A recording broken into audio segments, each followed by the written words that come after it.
Hello students welcome to my SM student channel. तो आज मैं तुम्हारे क्लास 6 आमार विज्ञान जो तुम्हार किताब आसिल तार chapter number 4 let's play with magnet और एसएमएस मीडियम दी आछे तुम्हारे चुम्बकर सहित खेलो आहा। मैं तुम्हारे एसएमएस मीडियम और इंग्लिश मीडियम बोथ मीडियमे मैं आलोचना कर दिम। ठीक है तो मैं आज ये चैप्टारखन भालदरे आलोचना करिम। ये चैप्टारखन मैं पढ़िছো यार भीतर जीवर अतिरिक्त क्वेश्चन आछे एडिशनल क्वेश्चन এইবোৰ मैं आज भालदरे आलोचना कर दिम। ठीक है तुम्हारे भिडिओ सम्पूर्णके देखिबा और जो तुम्हारे एतिया कोनोबाई चैनल एतियालके सबसक्राइब करे ना तेनहले सबसक्राइब करिब भिडिओ এটা लाइक करिब और कमेंट करिबले ना पारिब। ठीक है मैं आज এই क्वेश्चन आलोचना कराई दिम। ठीक है ইয়ার মাঝে তুমি আৰু এটা কথা কৈছো তোমালোকক যদি এই চ্যাপ্টাৰৰ আগত যিবোৰ চ্যাপ্টাৰ আছিল মই চ্যাপ্টাৰ দেখুৱাই দিছো এইবোৰ যদি তোমালোকক লাগে প্ৰথমটো জানে দি আছে বিজ্ঞানৰ বিচিত্ৰ জগতখন, দ্বিতীয়টো দি আছে তোমালোকৰ জীৱ আৰু জৈৱ বৈচিত্ৰ্য, তৃতীয়টো দি আছে সুস্বাস্থ্যৰ বাবে খাদ্য। এই চ্যাপ্টাৰ কেইটা যদি তোমালোকক সলিউশন লাগে মই তোমালোকক ডেসক্ৰিপশনে লিংক দি দিম 1 2 3 হিসাবে তোমালোকে ক্লিক কৰি চাইলে হৈ গল। ঠিক আছে তো আজি মই অকল এই চ্যাপ্টাৰটো আলোচনা কৰাই দিম তো তোমালোকে ভিডিওটো সম্পূৰ্ণকৈ দেখিবা। তো আহক আমি স্টাर्ट करो आहा चैप्टर नम्बर 4 आमार विज्ञान चुम्बकर सहित खेलो आहा। तो प्रथम मैं तुम्हारे इंग्लिश मीडियम आलोचना कर दिन इते कैसे जे फिल इन द ब्लैंक्स खाली ठाई पूरण करा। तो किताबखन तुम्हारे बाहिर कर लवा पेज नम्बर दी 129 तुम्हारे 129 पेज तो बाहिर कर लवा। तुम्हारे क्वेश्चन बर किताबत चोआ मैं कै दिम। नम्बर 1 तुम्हारे दी मेटेरियल्स कि कैसे materials that are attracted by magnet are called डेज दी तुम्हारे ये डेजत हम मैगनेटिक मेटेरियल्स। ठीक है तार पिछत तुम्हारे बी नम्बर क्वेश्चन दी बी नम्बर क्वेश्चन तुम्हारे किताबत चाइ लोৱা कैसे जे magnet made artificially for various purpose are called डेज मैगनेट दी यू हम तुम्हारे आर्टिफिशियल मैगनेट हम। ठीक है यार पिछत तुम्हारे सी नम्बर क्वेश्चन दी सी नम्बर क्वेश्चन तुम्हारे किताबत पढ़िले इते कैसे जे रबर इज नट ए डेज सबस्टेंस तो इतना तुम्हारे खाली ठाई हम magnetic substance. D number question तुम्हारे पढ़िला डी नम्बर क्वेश्चन कैसे जे किताबत तुम्हारे भालदरे चाइ लोৱা if we break a bar magnet equally into two pieces we will get dash magnet तो ইয়াত आमार हब टू मैगनेट्स। तार पिছত इ नम्बर क्वेश्चन तुम्हारे पढ़िला कैसे जे similar poles of two magnet डेश इज अदर इतना हम तुम्हारे हम जे similar poles of two magnet repel each other हम। ठीक है एफ नम्बर क्वेश्चन पढ़िला एफ नम्बर क्वेश्चन कैसे जे मैगनेट अलवेज हैव डेश पोल्स यू हम तुम्हारे टू पोल्स और इतना तुम्हारे एसामिस मीडियम देखे लोৱা प्रथमটো क्वेश्चन कि कैसे क नम्बर क्वेश्चन कैसे जे चुम्बके आकर्षण करा पदार्थबोरक डेश पदार्थ बोले यू हम तुम्हारे चुम्बकीय पदार्थ बोले। ठीक है तार ख नम्बर क्वेश्चन दी कि कैसे ख नम्बर क्वेश्चन विभिन्न काমৰ বাবে কৃত্ৰিমভাৱে তৈয়াৰ কৰা চুম্বকক ডেশ চুম্বক বুলি কোৱা হয় यू हम तुम्हारे कृत्रिम चुम्बक বুলি কোৱা হয়। তাৰপিছত सी नम्बर क्वेश्चन दी जे रबर डेश पदार्थ নহয় रबर कि हम तुम चुम्बकीय पदार्थ নহয় इतना तुम्हारे स्पेलिंग भूल है यू बबर दी बब दी तो इतना तुम्हारे हम रबर। ठीक है तरह घ नम्बर क्वेश्चन दी एट दंड चुम्बक दु टुकुरा कर एके धৰণৰ डेश दंड चुम्बक पाम इतना हम तुम्हारे एट दंड चुम्बक दु टुकुरा कर एके धৰণৰ दुटा चुम्बक पाम। ठीक है यार पिछत तुम्हारे इ नम्बर क्वेश्चन कैसे डुरल चुम्बकर एके मेरुए डेश करे यू हम तुम्हारे डुरल चुम्बकर एके मेरुए परस्पर विकर्षण करे। ठीक है तरह च नम्बर क्वेश्चन दी तुम्हारे चुम्बकर च नम्बर अर्थात एफ नम्बर क्वेश्चन चुम्बकर सदाय डेशटा मेरु थाके यू हम तुम्हारे चुम्बकर सदाय दुटा मेरु थाके एटा उत्तर मेरु और एटा दक्षिण मेरु। ठीक है यार पिछत तुम्हारे दुई नम्बर क्वेश्चन बार भालदरे चोৱা दुई नम्बर कि कैसे इंग्लिश मीडियम बार चोৱা put tick mark for correct statements तो प्रथम कि कैसे तुम्हारे magnet attract all kinds of object यू हम तुम्हारे भूल। बी नम्बर क्वेश्चन दी there is a attraction between the opposite ends of magnet यू हम तुम्हारे शुद्ध यू तुम्हारे राइट चिन दिले हो जाए। तार सी नम्बर क्वेश्चन दी cobalt is a magnetic substance दी यू तुम्हारे शुद्ध। तार डी नम्बर दी the bar magnet always remains facing in north south direction यू तुम्हारे शुद्ध हम। तार इ नम्बर क्वेश्चन दी magnet loses their magnetic properties when heated यू तुम्हारे शुद्ध उत्तर हम। एतिया आमी एसामिस मीडियम देखिम एसामिस मीडियम कि कैसे चुम्बके सकलो धৰণৰ पदार्थक आकर्षण करे यू है नेকি यू নহয় गति यू भूल हम बा काटा चिन दिले हो যাব।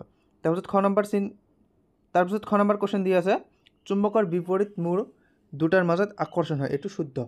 तरह ग नम्बर क्वेश्चन दी सी नम्बर क्वेश्चन कोबाल्ट एबिध चुम्बकीय पदार्थ यू शुद्ध। तरह डी नम्बर क्वेश्चन दी घ नम्बर क्वेश्चन दंड चुम्बके सदाय उत्तर दक्षिण दिशत मुख कर यू शुद्ध। तरह उ नम्बर क्वेश्चन दी इ नम्बर क्वेश्चन जे गरम कर चुम्बकर चुम्बकीय गुण हेराय यू तुम्हारे शुद्ध। তোমালোকৰ ইয়াতে স্ক্ৰীনত যিটো কোৱেশ্চন আছে এইটো অলপ ভুল আছে, তোমালোকে কিতাপত চাই লোৱা যে গৰম কৰিলে চুম্বকৰ চুম্বকত্ব গুণ হেৰাই, এইটো তোমালোকৰ শুদ্ধ। ইয়াৰ পিছত তোমালোকক 3 নম্বৰ কোৱেশ্চন দিছে। 3 নম্বৰ কোৱেশ্চন কৈছে যে ক স্তম্ভৰ লগত খ স্তম্ভ মিলোৱা। তো তোমালোকক মই দেখুৱাই দিছোঁ, ইয়াতে তোমালোকে চাই লোৱা ক স্তম্ভ দি আছে, খ স্তম্ভ দি আছে। প্ৰথমটো দি আছে কি কম্পাছ দি আছে, এইটো হ'ব তোমালোকৰ ডিৰ লগত মিলিব। Steady state in remains in north south direction 1D, ঠিক আছে। তাৰপিছত 2 নম্বৰ দি আছে কি 2 নম্বৰ দি আছে আইৰণ নেইলছ, এইটো তোমালোকে চি নম্বৰৰ সৈতে মিলিব। চি নম্বৰত কি দি আছে is attracted by a magnet to see. তাৰপিছত 3 নম্বৰ কোৱেশ্চন দি আছে মেগনেটিক, এইটো এৰ লগত মিলিব। দ্য ফাৰ্ষ্ট মেগনেট ডিস্কভাৰ্ড হ'ব A3 বা 3A। তাৰপিছত 4 নম্বৰ দি আছে পাৰ্মানেণ্ট মেগনেট দি আছে, এইটো হ'ব তোমালোকৰ বিৰ লগত। The magnetic property remains for a long time 4A, ঠিক আছে। এতিয়া আমি SMS মেথডখিনি আলোচনা কৰিম। ইয়াতে প্ৰথমটো দি আছে যে কম্পাছ যন্ত্ৰৰ চলা, এইটো তোমালোকৰ ডিৰ লগত মিলিব। তোমালোকে কিতাপত দাগ দি ল'বা বা আস্তা নিদিলে হৈ গ'ল। এইটো হ'ব তোমালোকৰ স্থিৰ অৱস্থাত, স্থিৰ অৱস্থাত উত্তৰ দক্ষিণ দিশত অৱস্থান কৰে। তাৰপিছত 2 নম্বৰ দিয়া হৈছে লৌহ গজাল, এইটো হ'ব তোমালোকৰ চি চুম্বকৰ দ্বাৰা আকৰ্ষিত হয়। তাৰপিছত 3 নম্বৰ দিয়া আছে মেগনেটাইট, এইটো হ'ব তোমালোকৰ প্ৰথমে আৱিষ্কাৰ হোৱা চুম্বক। তাৰপিছত তোমালোকৰ 4 নম্বৰ দিয়া আছে স্থায়ী চুম্বক, এইটো হ'ব তোমালোকৰ বি। দি আছে চুম্বকত্ব গুণ দীৰ্ঘ সময়ৰ বাবে থাকে, ঠিক আছে। 4 নম্বৰ কোৱেশ্চন কৈছে যে ফিল ইন দ্য ব্লেংকছ কলম 1 কলম 2। প্ৰথমত তোমালোকক দি আছে নৰ্থ নৰ্থ, এইটো হ'ব তোমালোকৰ ৰিপুলশ্যন। তাৰপিছত দ্বিতীয়টো দি আছে নৰ্থ চাউথ, এইটো হ'ব তোমালোকৰ এট্ৰেকশ্যন। তাৰপিছত তৃতীয়টো দি আছে নৰ্থ চাউথ, এইটো হ'ব এট্ৰেকশ্যন। চতুৰ্থটো তোমালোকক দি আছে এইফালে ৰিপুলশ্যন দি আছে, তো এইফালে তোমালোকৰ চাউথ চাউথ হ'ব, ঠিক আছে। তাৰপিছত এছামিছ মেথডখিনি আলোচনা কৰিম। উত্তৰ উত্তৰ বিকৰ্ষণ, উত্তৰ দক্ষিণ আকৰ্ষণ, দক্ষিণ উত্তৰ আকৰ্ষণ, তাৰপিছত দক্ষিণ দক্ষিণ বিকৰ্ষণ। তোমালোকে এটা কথা মনত ৰাখিবা যে উত্তৰ উত্তৰ হ'লে অৰ্থাৎ একে একে হ'লে বিকৰ্ষণ, উত্তৰ দক্ষিণ অৰ্থাৎ বেলেগ বেলেগ হ'লে আকৰ্ষণ, ঠিক আছে। যদি বেলেগ বেলেগ হয় উত্তৰ দক্ষিণ তেনেহ'লে আকৰ্ষণ, আৰু যদি একে একে হয় উত্তৰ উত্তৰ বা দক্ষিণ দক্ষিণ তেনেহ'লে বিকৰ্ষণ হ'ব, ঠিক আছে। 5 নম্বৰ কোৱেশ্চন কি দি আছে তোমালোকক ভালদৰে কিতাপত চাই লোৱা। প্ৰথমত দি আছে যে which of the following is magnetic substance দি আছে, তলৰ কোনটো মেগনেটিক ছাবষ্টেন্স, তো এইটো হ'ব তোমাৰ আলপিন, ঠিক আছে। এই নম্বৰটো তোমালোকে ৰাইট চেইন দি এই নম্বৰ যিটো তোমাৰ বৃত্ত আছে এইটো সম্পূৰ্ণ কৰি দিবা কিতাপত, ঠিক আছে। তাৰপিছত বি নম্বৰ কোৱেশ্চন তোমালোকক দি আছে। ইয়াত এছামিছ মেডিয়ামতে দি আছে তোমালোকৰ লগতে নিম্নলিখিত কোনটো এটা চুম্বকীয় পদাৰ্থ, এইটো হ'ব তোমালোকৰ আলপিন। তাৰপিছত বি নম্বৰ দি আছে। ইয়াৰ পিছত 2 নম্বৰ কোৱেশ্চন দি আছে which of the following is a non magnetic substance দি আছে, তো তোমালোকৰ বি নম্বৰত হ'ব অপশ্যন নম্বৰ বি শুদ্ধ উত্তৰ ৰবাৰ বেণ্ড হ'ব, ঠিক আছে। তো এছামিছ মেডিয়ামত দি আছে নিম্নলিখিত কোনটো এটা অচুম্বকীয় পদাৰ্থ, এইটো হ'ব তোমালোকৰ ৰবাৰ বেণ্ড, ঠিক আছে। তাৰপিছত তোমালোকৰ 3 নম্বৰ কোৱেশ্চন দি আছে কি how many poles are there in a magnet দি আছে। এছামিছ মেডিয়ামত কোৱেশ্চনটো কৈছে যে এটা চুম্বকৰ কিমানটা মেঘ থাকে বা মেৰু থাকে, এইটো হ'ব তোমালোকৰ দুটা, উত্তৰ মেৰু আৰু দক্ষিণ মেৰু। তোমালোকে এইটো ভালদৰে মনত ৰাখিবা যে এটা চুম্বকৰ দুটা মেৰু থাকে, প্ৰথমটো হৈছে উত্তৰ মেৰু আৰু তৃতীয়টো হৈছে দক্ষিণ মেৰু, ঠিক আছে। তো এতিয়া আমি কোৱেশ্চন নম্বৰ 6 আলোচনা কৰাই দিম। কোৱেশ্চন নম্বৰ 6ৰ পৰা কোৱেশ্চন নম্বৰ 18লৈ মই প্ৰথমে এছামিছ মিডিয়ামত আলোচনা কৰিম, ইয়াৰ পিছত ইংলিছ মিডিয়ামৰখিনিও আলোচনা কৰাই দিম। তোমালোকে প্ৰথম কোৱেশ্চন কি কৈছে কিতাপত পঢ়ি লোৱা। কৈছে যে দণ্ড চুম্বক এডাল লোৰ গুৰিৰ ওচৰলৈ নিলে চুম্বকডালৰ কোনটো অংশত লোৰ গুৰি আটাইতকৈ কমকৈ লাগি ধৰিব, তো উত্তৰ ইয়াতে দি আছে লোৰ গুৰি আটাইতকৈ কমকৈ লাগি ধৰিব। ইয়াত দি আছে চুম্বকৰ মাজমজিয়া অংশত অৰ্থাৎ চুম্বকৰ কেন্দ্ৰৰ ওচৰত। ইয়াতে তোমালোকৰ লোৰ যিটো গুৰি আছে তোমালোকে স্পেলিংটো ভুল আছে, তোমালোকে কিতাপৰ পৰা চাই ল'লে হৈ যাব, ঠিক আছে। 7 নম্বৰ কোৱেশ্চন দি আছে যে এডাল দণ্ড চুম্বকৰ মেৰু দুটা চিহ্নিত কৰা হোৱা নাই, ইয়াৰ উত্তৰ মেৰু আৰু দক্ষিণ মেৰু কিদৰে উলিয়াব, উত্তৰ ইয়াতে দি আছে। মষ্ট ইম্পৰ্টেণ্ট কোৱেশ্চন এইটো আহিব। তো উত্তৰ ইয়াতে দি আছে যে চুম্বকখন সূতাত তিয়াই বা সূতাত বান্ধিলে শূন্যতাত ওলমালে বা ঝুলিয়ালে যি প্ৰান্ত উত্তৰ দিশলৈ মুখ কৰে সেয়াই হ'ব উত্তৰ মেৰু, ঠিক আছে। 8 নম্বৰ কোৱেশ্চন কি কৈছে তোমালোকক একক মেৰুযুক্ত চুম্বক পাব পাৰোনে, উত্তৰ দি আছে যে একক মেৰুযুক্ত চুম্বক পাব নোৱাৰো, কাৰণ একক মেৰুযুক্ত চুম্বক পোৱা নাযায়। চুম্বক যিমানে সৰু কৰা নাযাওক কিয় তাত সদায় উত্তৰ মেৰু আৰু দক্ষিণ মেৰু অৰ্থাৎ দুটা মেৰু থাকে। চুম্বক ভাগ কৰিলে নতুন চুম্বকৰ দুইটা মেৰু থাকে, ঠিক আছে। 9 নম্বৰ কোৱেশ্চন দি আছে। 9 নম্বৰ কোৱেশ্চনটো তোমালোকে কিতাপত পঢ়িলে কৈছে যে চুম্বকৰ যিকোনো দুটা ধৰ্ম লিখে। মষ্ট ইম্পৰ্টেণ্ট কোৱেশ্চন এইটো আহিব পাৰে 2 নম্বৰ কাৰণে। প্ৰথমটো হৈছে তোমালোকৰ মুক্তভাৱে ওলমাই থোৱা চুম্বক সদায় উত্তৰ আৰু দক্ষিণ মেৰু বা দক্ষিণমুৱা হৈ থাকে। তোমালোকে এইটো লিখিব পাৰে যে চুম্বকৰ দুটা মেৰু থাকে, ঠিক আছে। আৰু 2 নম্বৰ কৈছে যে দুটা চুম্বকৰ বিপৰীত মেৰুৱে পৰস্পৰক আকৰ্ষণ কৰে আৰু একে মেৰুৱে বিকৰ্ষণ কৰে। তো 10 নম্বৰ কোৱেশ্চন কি কৈছে তোমালোকক লোৰ গজাল এটা কিদৰে চুম্বকলৈ পৰিণত কৰিব পাৰিবা, ঠিক আছে। তো উত্তৰ ইয়াতে দি আছে যে লোৰ গজাল এটা চুম্বকলৈ পৰিণত কৰাৰ উপায় প্ৰথমটো দি আছে প্ৰথমে এখন শক্তিশালী স্থায়ী চুম্বক লোৱা। তাৰপিছত 2 নম্বৰ দি আছে লোৰ গজালটো এখনি দিশে চুম্বকৰ এটা মূৰৰ পৰা আনটো মূৰলৈ 20-30 বাৰ লাহে লাহে ঘঁহা। তাৰপিছত 3 নম্বৰ তোমালোকক দি আছে যে চুম্বকটো সদায় এখনি দিশতে ঘঁহা, আগ ঘূৰি বা পিছ ঘূৰি নকৰিবা। তাৰপিছত 4 নম্বৰটো দি আছে তোমালোকক এনেদৰে কিছু সময় ঘঁহাৰ পাছত গজালটো চুম্বক হৈ পৰিব। ইয়াৰ ফলাফল তোমাক ইয়াত দি আছে গজালটো লোহাৰ চিপচিপা বস্তু যেনে কিছুমান পিন বা আকৰ্ষণ কৰিব পাৰে। তাৰপিছত 11 নম্বৰ কুৱেশ্যন তোমালোকক দি আছে, তোমালোকে কিতাপত ভালদৰে পঢ়ি লওক। কৈছে যে মুক্তভাৱে ওলমাই থলে দণ্ড চুম্বক এডালে কিয় উত্তৰ দক্ষিণ বা উত্তৰ দক্ষিণাকৈ থাকে। উত্তৰ ইয়াতে দি আছে। তো উত্তৰ ইয়াতে দি আছে যে চুম্বক এডালৰ উত্তৰ মেৰু আৰু দক্ষিণ মেৰু এই দুটা মেৰু থাকে। চুম্বক এডাল মুক্তভাৱে ওলমাই ৰাখিলে ভূচুম্বকৰ বলতি উত্তৰ দক্ষিণ মুৱা হৈ যায়। ভূচুম্বকৰ উত্তৰ ফালে চুম্বকৰ দক্ষিণ মেৰু আৰু ভূচুম্বকৰ দক্ষিণ ফালে চুম্বকৰ উত্তৰ মেৰু বলে। ঠিক আছে। ইয়াৰ পাছত তোমালোকক 12 নম্বৰ কুৱেশ্যন অৰ্থাৎ 12 নম্বৰ কুৱেশ্যন কৈছে যে কম্পাছ যন্ত্ৰৰ সহায়ত কি দ্বাৰা দিশ নিৰ্ণয় কৰা হয়। তো উত্তৰ ইয়াতে দি আছে যে কম্পাছ যন্ত্ৰত থকা চুজখিনি সদায় উত্তৰ দক্ষিণ দিশত থিতাবি লয়। যি প্ৰান্তত উত্তৰ দিশ দেখুৱায় তাকে ধৰি বাকী দিশ দক্ষিণ পূব বা পশ্চিম নিৰ্ণয় কৰা হয়। ইয়াৰ পিছত 13 নম্বৰ কুৱেশ্যন দি আছে যে অশ্বক্ষুৰাকৃতিৰ চুম্বকৰ মেৰু দুটা কিদৰে চিনাক্ত কৰিব। Most important question. অশ্বক্ষুৰাকৃতিৰ চুম্বকৰ মেৰু দুটা চিনাক্ত কৰিবলৈ আমি কম্পাছ ব্যৱহাৰ কৰিব পাৰোঁ। কম্পাছৰ দক্ষিণ চুই যিখন মূৰলৈ আকৰ্ষিত হয় সেই মূৰটো হৈছে চুম্বকৰ উত্তৰ মেৰু এন আৰু আনটো মূৰ হৈছে দক্ষিণ মেৰু এছ, নৰ্থ এণ্ড চাউথ। চুম্বকৰ সহায়ত বা ব্যৱহাৰ কৰি আমি কিছুমান ৰসাল আৰু শিক্ষামূলক চানেকি সাজিব পাৰোঁ। তো ইয়াতে এক্সাম্পল দি আছে, এক্সাম্পলটো পঢ়ি ল'বা তোমালোকে। কৈছে যে অশ্বক্ষুৰাকৃতিৰ এক্সাম্পলটো পঢ়ি ল'বা তোমালোকে ভালদৰে। ইয়াতে দি আছে, তোমালোকে মই স্ক্ৰীনত শ্বেয়াৰ কৰি আছোঁ, তোমালোকে এইটো ভালদৰে লিখি লৈ পঢ়ি ল'বা। ঠিক আছে, ভালদৰে তোমালোকে বহীত লিখি লৈ পঢ়ি ল'বা। ঠিক আছে। তাৰপিছত 14 নম্বৰ কুৱেশ্যন দি আছে তোমাক এডাল দণ্ড চুম্বক, সৰু এডাল প্লাষ্টিকৰ সৰু স্কেল, এটা কাঠৰ টুকুৰা আৰু লোৰ গজাল এটা দিয়া হ'ল। ইয়াৰে কোনবিধক তুমি চুম্বকত পৰিণত কৰিব পাৰিবা আৰু কেনেকৈ চুম্বকত পৰিণত হোৱাটো কেনেদৰে গম পাবা। তো উত্তৰ ইয়াতে দি আছে লোৰ গজাল চুম্বকত পৰিণত কৰিব পাৰি। তলত ইয়াৰ পৰিণত কৰাৰ পদ্ধতি আলোচনা কৰা হৈছে। উত্তৰ দি আছে ইয়াতে ভালদৰে। তোমালোকে মই এইখিনি ভালদৰে দেখুৱাই দিছোঁ, এইখিনি তোমালোকে পঢ়ি লোৱা। দণ্ড চুম্বকখনৰ এটা মেৰুখনে গজালটোক এটা দিশত বহুৱাই ঘঁহাই দিলে চুম্বকটো গজালটো চুম্বক হৈ পৰে। তাৰপিছত দি আছে তোমালোকক চুম্বকত পৰিণত হোৱাটো গম পোৱাৰ উপায়। যদি গজালটোৱে কিছুমান সৰু লৌহজাত বস্তু যেনে আলপিনত আকৰ্ষণ কৰে তেন্তে বুজিব পাৰি যে ই চুম্বকত পৰিণত হৈছে। ঠিক আছে। ইয়াৰ পিছত 15 নম্বৰ কুৱেশ্যন দি আছে যে তোমাক এডাল দণ্ড চুম্বক আৰু কিছুমান আলপিন দিয়া হ'ল। দণ্ড চুম্বকডালৰ মেৰু দুটা কেনেকৈ উলিয়াব। Most important question. প্ৰথমে দণ্ড চুম্বকটোৰ প্ৰত্যেক প্ৰান্তত আলপিন কিছুমান ওচৰলৈ লৈ যোৱা। যিখন প্ৰান্তত অধিক সংখ্যক আলপিন টান খায় সেইটোৱে হৈছে চুম্বকৰ মেৰু উত্তৰ বা দক্ষিণ। দুয়োটা প্ৰান্তত বেছি আকৰ্ষণ ক্ষমতা থকা ঠাইটো নিশ্চিত কৰি মেৰু উলিয়াব পাৰি। তাৰপিছত 16 নম্বৰ কুৱেশ্যন দি আছে 16 নম্বৰ কুৱেশ্যন। তোমাক এডাল দণ্ড চুম্বক আৰু এটা কম্পাছ যন্ত্ৰ দিয়া হ'ল। চুম্বকডালত এটা মেৰু নিশ্চিত কৰা হোৱা নাই। কম্পাছ যন্ত্ৰৰ সহায়ত কিদৰে চুম্বকডালৰ দুটা মেৰু বা মেৰু দুটা চিহ্নিত কৰিবা। ইয়াৰ উত্তৰ ইয়াতে ভালদৰে দিয়া আছে। কম্পাছ যন্ত্ৰখন দণ্ড চুম্বকখনৰ ওচৰত ৰাখা।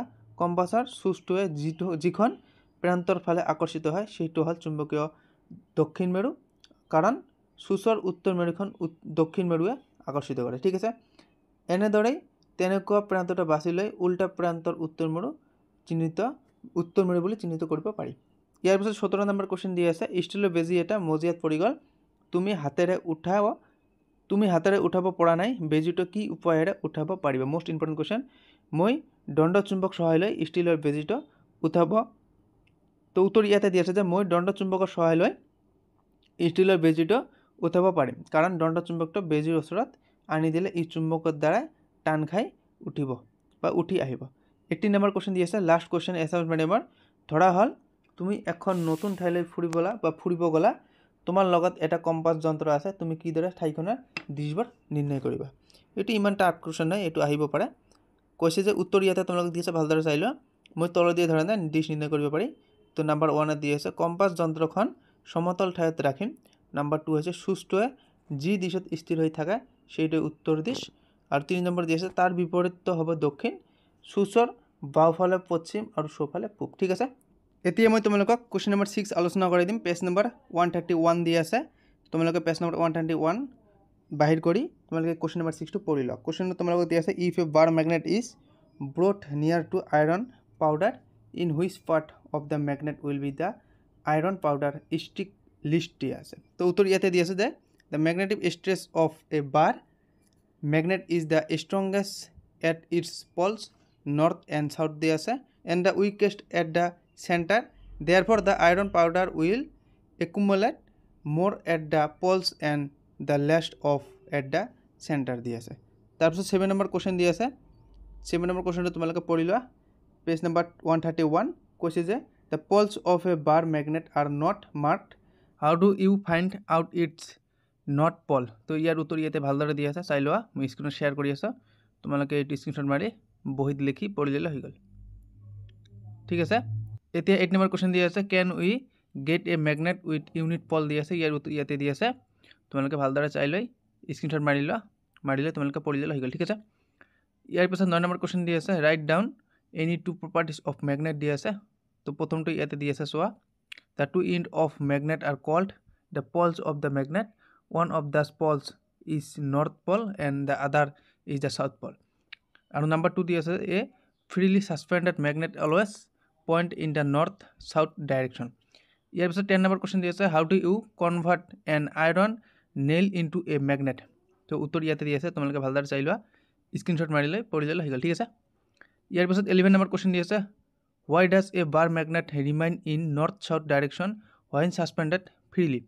তো উত্তৰ ইয়াতে দি আছে, ভালদৰে তোমালোকে স্ক্ৰীনশ্বট মাৰি পঢ়ি ল'বা, নহ'লে ভিডিঅ'টো ডাঙৰ হৈ যাব, সেইকাৰণে মই স্ক্ৰীনশ্বট মাৰিলে পঢ়িব দিছোঁ। ঠিক আছে, 12 নম্বৰ কুৱেশ্যন দি আছে how is a compass use to determine direction দি আছে। তো উত্তৰ ইয়াতে দি আছে, ইয়াৰো তোমালোকে ভালদৰে চাই লৈ পঢ়ি ল'লে হৈ গ'ল। ঠিক আছে, 13 নম্বৰ কুৱেশ্যন দি আছে how would you identify the two poles of hearts of magnet দি আছে। তো উত্তৰ ইয়াতে দি আছে, তোমালোকে ভালদৰে চাই লৈ পঢ়ি ল'লে হৈ গ'ল। ঠিক আছে, 14 নম্বৰ কুৱেশ্যন দি আছে you are given a bar magnet, a small plastic scale, a piece of wood and nail, which of these can you convert it into a magnet and how do you come to know that it becomes a magnet? তো ইয়াৰ উত্তৰ ইয়াত ভালদৰে দি আছে, তোমালোকে screenshot মাৰি পঢ়ি ল'বা। 15 নম্বৰ কুৱেশ্যন দি আছে you are given a bar magnet and some alpines, how do you determine the two poles of it? ইয়াৰ উত্তৰ ইয়াত ভালদৰে দি আছে, তোমালোকে স্ক্ৰীনশ্বট মাৰি পঢ়ি ল'বা। ঠিক আছে, 16 number question di ase you are given a bar magnet and a compass, the poles are not marked on the magnet, how will you mark the poles of the magnet with the help of the compass? তো ইয়াৰ উত্তৰ ইয়াত দি আছে, তোমালোকে পঢ়ি ল'বা, screenshot মাৰি পঢ়ি ল'বা। ঠিক আছে, 17 number question দি আছে a needle made of steel falls on the floor, you cannot lift it up with your hands, how can you lift the needle up? তো ইয়াৰ উত্তৰে ভালদৰে দি আছে use a magnet to attract and lift the needle দি আছে। 18 number question দি আছে suppose you are visiting a new place, you have a compass with you, how will you determine the direction of the place? তো ইয়াৰ উত্তৰ ইয়াতে ভালদৰে দি আছে, তোমালোকে চাই ল'বা, স্ক্ৰীনশ্বট মাৰি লৈ পঢ়ি ল'বা। থেংকছ ফৰ ৱাচিং। ভিডিঅ'টো সম্পূৰ্ণকৈ দেখাৰ কাৰণে আপোনালোকক ধন্যবাদ জনাইছোঁ।